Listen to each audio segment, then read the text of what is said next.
Сарымсақты пайдасы мен зияны, оны қалай пайдаланса ем болады, соның барлығын, егжей-тегжей барлығын айтамын. Таралған жері бүкіл әлемде өсет, әсіресе Азияда, Жерорта теңізі елдерінде кең таралған. Пайдасы: иммунитетті күшейтеді. Вирус пен бактерияларға қарсы әсері: қан қысымын түсіреді. Жүрек пен тамыр жүйесіне пайдалы. Ағзаны тазартуға көмектеседі. Жадыны жақсартады, шаршауды азайтады. Зияны да болуы мүмкін, егер көп мөлшерде қолданылса, асқазанға зиян болуы мүмкін. Аш қарынға жесе күйдіру, жүрек айну болуы мүмкін. Аллергиясы бар адамдарға жарамайды.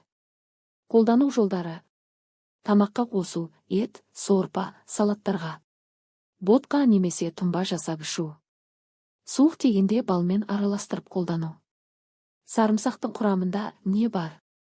Аллицин – бактерия мен вирусқа қарсы табиғи зат. В6 – В1 витаминдері. Марганец, селен, кальций, темір.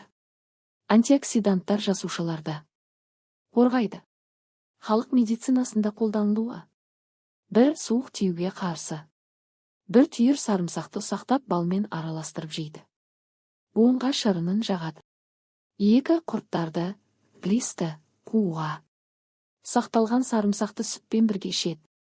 3. Қан айналымын жақсартуға. Күн сайын 1 түйір шикі сарымсақ жейді. Сарымсақтың косметикалық пайдасы: 1. Безеуге қарсы.